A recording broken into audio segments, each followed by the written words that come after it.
थे, जब मैंने यहाँ पे देखा मैंने कहा तो बहुत छोटा है, तो मुझे थोड़ा सा लगा कि नहीं यार 3 महीने काम करते हैं उसके बाद फिर कहीं और चलेंगे। ये सोच के मैं आया था कि 3 महीने कर लेते हैं, कुछ मिल तो रहा नहीं है, जो मिला है उसको कर लेते हैं, फिर कहीं और देखेंगे, विप्रो, कन्वर्जिस ऐसी कंपनीज में फिर इंटरव्यू देंगे। शुरुआत करा, कॉल लेने से ही शुरू किया। आज से 18.5 साल पहले आप जब आप कॉल टोल फ्री नंबर पे डायल करते हैं ना, तो एक आवाज आती है कि welcome to Smart Value, how can I help you. तो आप 18.5 साल पहले ऐसे ही मेरी भी एक आवाज होती थी, मैं कॉल लेता था, एक दिन में 250 कॉल तक मैंने लिए हैं स्मार्ट वैल्यू में। आप बिलीव नहीं करेंगे, अभी तो बहुत अच्छे हेडफोन्स आ गए हैं। उस जमाने में ना हेडफोन बहुत सख्त वाले होते थे। एक बार तो ऐसा हो गया था कि ये जो कान का ये हिस्सा होता है ना, यहां से ब्लड निकलने लग गया था मेरे। 8 घंटे 10 घंटे हेडफोन लगा के पूरे दिन बात करना इतना आसान नहीं है। बट क्योंकि वो मुझे वो पसंद था, मुझे कभी ट्रैवलिंग पसंद नहीं थी, मुझे हमेशा सिटिंग जॉब पसंद थी कि एक जगह बैठकर काम करना हो, मुझे लोगों से बात करना पसंद था। वो जॉब मुझे मिली, काम करना स्टार्ट करा। फिर जो हमारे सीनियर्स उस टाइम पे थे, चाहे वो मैनेजिंग डायरेक्टर हो या और भी बहुत सारे सीनियर थे, उनके टच में आए, और टच में आए, ठीक है, उनके टच में आए तो धीरे धीरे उन्होंने सिखाना स्टार्ट करा। और कस्टमर केयर में कॉलिंग प्रोफाइल पे काम करने के साथ साथ मौका मिला बैकएंड में काम करने का, कस्टमर केयर के बैकएंड में काम करने का। तो आज कस्टमर केयर में जो भी काम होता है, एक समय पे मैंने वो सब खुद अपने हाथों से किया है। कोई ऐसा काम नहीं कस्टमर केयर में, कॉलिंग से लेकर बैकएंड का हर काम मैंने खुद किया है और मुझे अच्छा लगता है उस फील्ड में काम करना। 2007 अगस्त में शुरू किया, 3 महीने सोच के, थोड़ा सोच के ये महीने काम करेंगे, और देखिए 3 महीने कहां और कहां 18.5 साल, और पता नहीं अभी शायद जिंदगी स्मार्ट वैल्यू में ही बीतेगी। तो ये कभी सोचा नहीं था कि एक ऐसी कंपनी मिलेगी जिस कंपनी में इतना कुछ होगा कि कहीं और जाने की, कहीं और सोचने की जरूरत नहीं पड़ेगी। आप लोग तो एज ए आईबी आते हैं, हम तो एज ए एम्प्लॉय आए थे, और एज ए एम्प्लॉय हमारे पास बहुत मौके होते हैं। दिल्ली एनसीआर में जॉब पाना इतना भी मुश्किल नहीं है, आज छोड़िए कल लग जाती है। मैं एजुकेशन वाइज दिल्ली यूनिवर्सिटी से ग्रेजुएट हूं, गाजियाबाद का रहने वाला हूं, और गाजियाबाद में एक इंस्टीट्यूट है जो one of the finest institute है, institute of management technology, IMT Ghaziabad बोलते हैं उसे। मैं वहां से एमबीए पास आउट हूं, ऑपरेशंस मार्केटिंग दोनों मैंने एमबीए किया हुआ है। और उसके बाद जब यहां पे आया था तो सोचा था 3 महीने करेंगे, और आज देखिए कहां से कहां लाइफ आ गई। मैं 22 साल का था जब मैं स्मार्ट वैल्यू में आया था, 22 इयर्स का था मैं स्मार्ट वैल्यू में आया।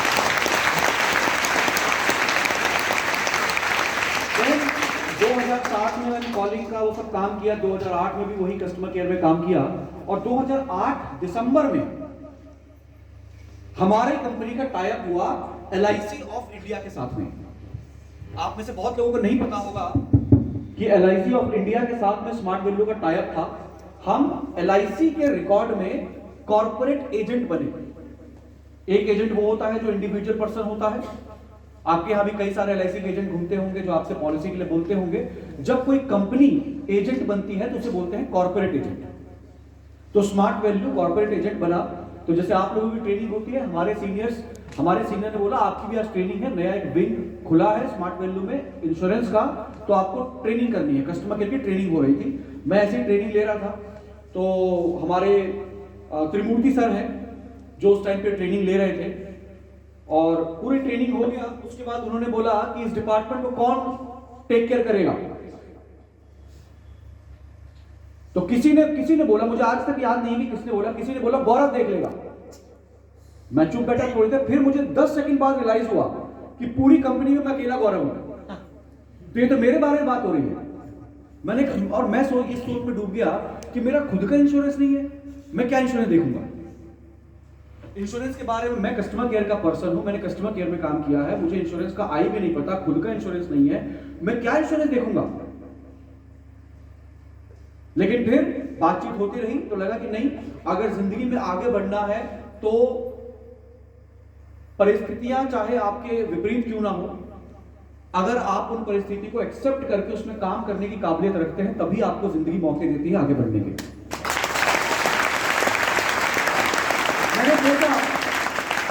मैंने सोचा कि यार नहीं आता है, इसमें मेरी कोई गलती नहीं है। मुझे कभी जरूरत नहीं पड़ी। नहीं आता है इसमें मेरी कोई गलती नहीं है, लेकिन नहीं करेंगे ये मेरी गलती हो जाएगी। तो सीखेंगे, करेंगे और ऐसा करेंगे कि पहले कभी किसी ने किया नहीं होगा। तो मैंने कहा चलिए लग जाते हैं इंश्योरेंस में और काम करते हैं। तो फिर मैं कनॉट प्लेस जाता था। कनॉट प्लेस में एक मैनेजर साहब थे, प्रदीप भट्टाचार्य। उन्होंने बहुत सिखाया मुझे इंश्योरेंस का काम। और स्मार्ट वैल्यू में जो पॉलिसी मार्केट में सेल होता था, वो पॉलिसी बैकेंड में आता था, उसमें कागज लगाना, सही करना, उसको पूरा बना के फिर LIC में लेके जाना, वहां पे उसको अप्रूव करवाना, उसका डॉक्यूमेंट आता था, वो सब ब्रांच में भेजना। ये सब मेरे डिपार्टमेंट का काम स्टार्ट हो गया। कस्टमर केयर के अंडर में ही एक नया डिपार्टमेंट खुला इंश्योरेंस का। वो देखना स्टार्ट करा, पहले अकेले, फिर एक और पर्सन की टीम बनी, फिर एक और पर्सन की, फिर कुल मिला के 4 लोगों की टीम बनी और हम 4 लोगों ने इंश्योरेंस को टेक केयर करना स्टार्ट किया। और दोस्तों 2008 में स्टार्ट हुआ वो इंश्योरेंस। 2012 में एक ऐसा समय भी आया कि स्मार्ट वैल्यू LIC के रिकॉर्ड में नंबर 1 कॉर्पोरेट एजेंट बना। सबसे ज्यादा पॉलिसी देने वाली कोई कंपनी पूरे भारत में अगर कोई कॉर्पोरेट एजेंट थी तो वो स्मार्ट वैल्यू थी, LIC के रिकॉर्ड में। आज भी कर रहे हैं।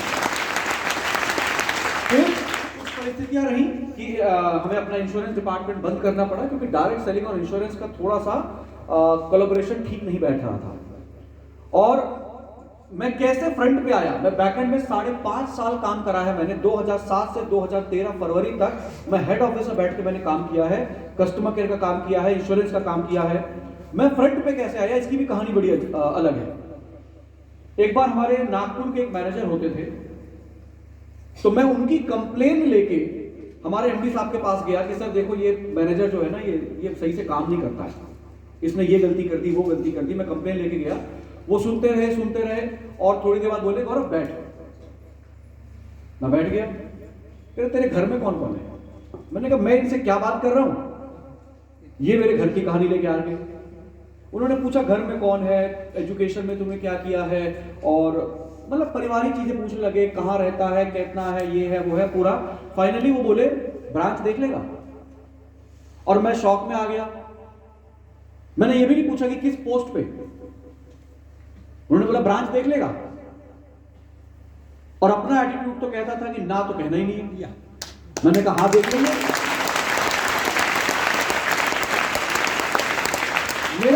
मेरे साथ एक अच्छी चीज क्या रही है ना, कि मैंने अपने एटीट्यूड को इस तरह से डेवलप किया है कि ना नहीं कहना।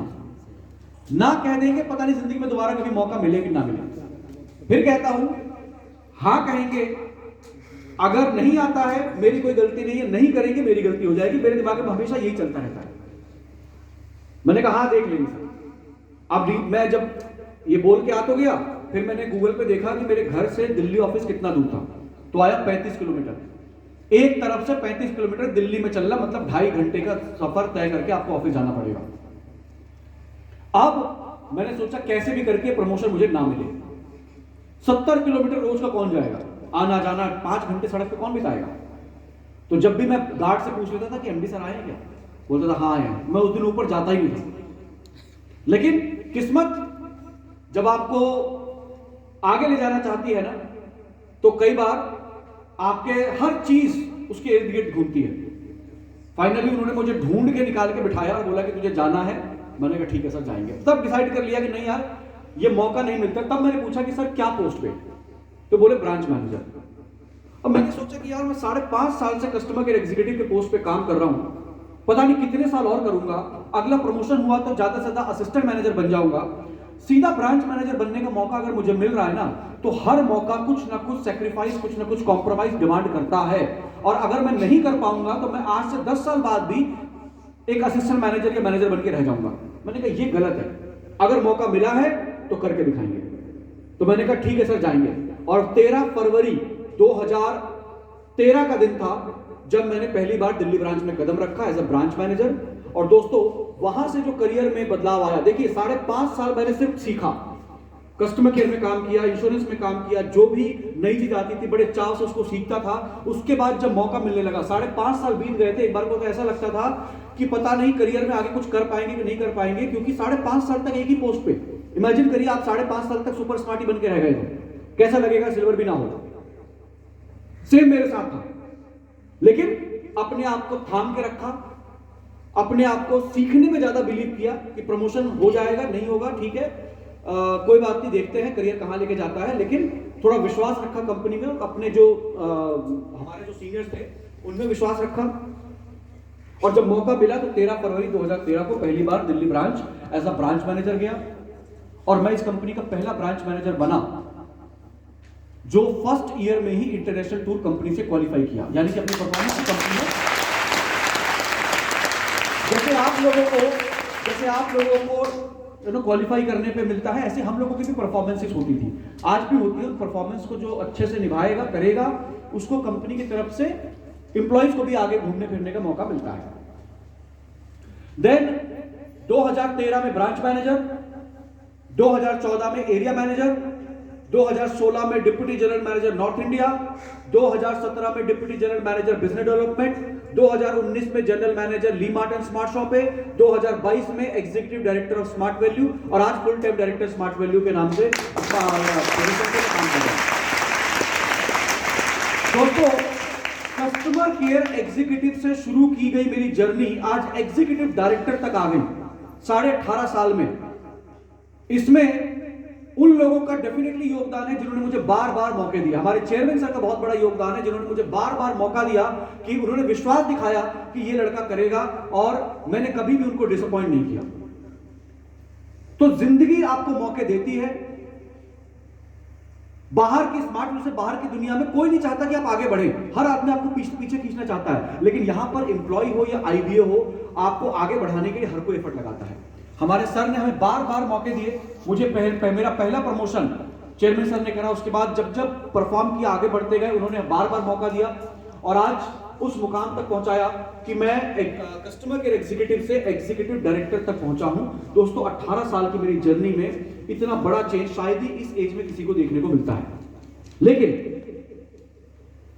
ये क्यों हो पाया, इसके पीछे दो चीजें बहुत इंपॉर्टेंट है। एक, मेरी मेहनत। मैंने कभी मेहनत से मुंह नहीं मोड़ा। मैं आज भी गारंटी देता हूं कि यहां बैठे हर एसोसिएट से ज्यादा मेहनत करता हूं। मुझे बार बार जब मेरे को प्रमोशन आया, तब ये मौका था मेरे पास कि मैं ना कह दूं, कुछ नहीं होता। लेकिन एटीट्यूड अपना वही है कि ना नहीं कहना। जब पहली बार ब्रांच मैनेजर बन रहा था, जैसे मैंने बताया, 70 किलोमीटर आना जाना, 5 घंटे सड़क पे गाड़ी चलाना, बाइक चलाना, और इतना आसान नहीं था। बट जब उसमें घुस गए तो वो आसान लगने लग गया। 2014 में जब एरिया मैनेजर बन रहा था तो ट्रैवलिंग करना था। मुझे ट्रैवलिंग कभी पसंद नहीं था, मुझे जॉब चाहिए थी बैठने वाली। लेकिन मौका आया था तो उसको छोड़ना तो बनता नहीं था। मैंने कहा कोई बात नहीं, ट्रैवलिंग भी करेंगे। और जिंदगी का पहला ट्रैवल, मैं दिल्ली से हल्द्वानी जा रहा था एक वॉल्वो बस से, जो बस शाम को 5 बजे आनी थी, रात को 3 बजे आई थी सर्दी के मौसम में, और इतनी नॉलेज नहीं थी। पूरी रात 3 बजे तक मैं आनंद विहार रेलवे स्टेशन पर बैठा रह गया। लगा ये कैसा ट्रैवल है। बट थोड़ा वो होता है ना, क्या बोलते हैं, आपका एग्जाम भी होता है। तो एक तरह से एग्जाम था, परीक्षा थी, जो मेरे को शायद ऊपर वाला ले रहा था। ट्रैवलिंग स्टार्ट किया, उसमें अपने आप को कंफर्टेबल किया। फिर जब एरिया मैनेजर से बन रहा था मैं डीजीएम नॉर्थ इंडिया, तो 12 ब्रांचेस मेरे पास आई। उन 12 ब्रांचेस को हेड करना, लीड करना, जिसमें 2 एरिया मैनेजर थे, 2 ब्रांच मैनेजर थे, आसान नहीं था। उसके लिए और ज्यादा ट्रैवल करना था। तो दोस्तों, कई बार तो ऐसा समय आया कि पूरे महीने अपने परिवार से नहीं मिल पाते थे। आए, इधर एक बैग रखा, दूसरा बैग उठाया, चल दिए। रात भर के लिए आए, सुबह फिर चल दिए। तो मेहनत बहुत लगी है, रातें बहुत काली हुई हैं। 24 घंटों में से 22 घंटे काम किया है। तो एक तो मेहनत, और दूसरा एटीट्यूड, जिसने कभी मुझे पीछे मुड़ने के लिए नहीं कहा। नहीं तो जब भी जिंदगी में कुछ नया आता है ना, लोग कहते हैं ना कह देते, क्या हो जाएगा। बट ना कहने वाले तो सैकड़ों, हजारों, लाखों, करोड़ों हैं। हां कहने वाले कुछ चंद लोग होते हैं जो हां कहते हैं। इसीलिए इस दुनिया में सक्सेसफुल लोगों की संख्या कम है और फेलियर लोगों की संख्या ज्यादा है, क्योंकि हर आदमी हां नहीं कह पाता है। तो जिंदगी मौके देगी, बार बार देगी, हर दिन देगी, हर हफ्ते देगी। हां या ना में चूज करना ये आपके ऊपर डिपेंड करता है। आप हां कहेंगे तो मौका फिर मिलेगा, आप ना कहेंगे तो शायद दोबारा मौका ना मिले। और एटीट्यूड जो होता है ना, वो एक लाइन है, attitude is everything. Yes sir. ये बहुत सही कहावत है। हमारा एटीट्यूड डिसाइड करता है कि हम क्या करेंगे। लोग तो तोड़ने की कोशिश करेंगे ही करेंगे, लोग तो चाहेंगे कि आप आगे ना बढ़ें। आप आगे बढ़ के तो देखिए, 100 लोग आपको अप्रिशिएट करेंगे ना, तो 500 लोग आपको पीठ पीछे बुराई भी करेंगे। तो परीक्षाएं आती रहेंगी, कुछ ना कुछ दिक्कत परेशानियां रोज आएंगी, लेकिन एटीट्यूड ऐसा होना चाहिए कि कुछ भी आ जाए, पहाड़ भी आ जाएगा तो तोड़ के चीर के फाड़ के घुस जाएंगे, लेकिन अपना काम करके आएंगे।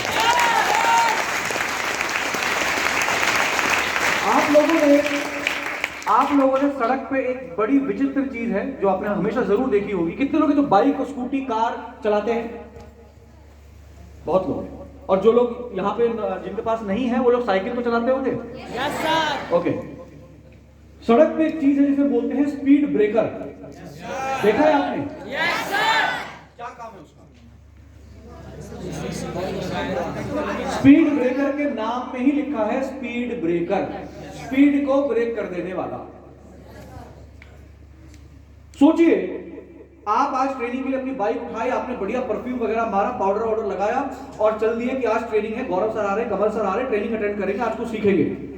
60 की स्पीड पे आपकी बाइक चल रही है, तुरंत आ गया स्पीड ब्रेकर। अब आप क्या करेंगे? स्लो करना पड़ेगा। फिर क्या करेंगे?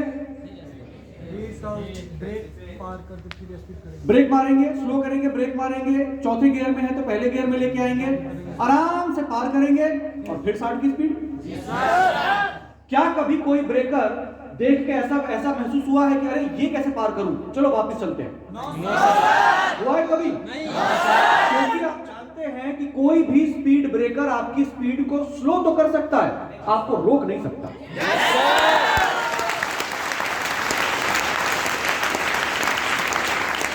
यही होता है हमारी जिंदगी में।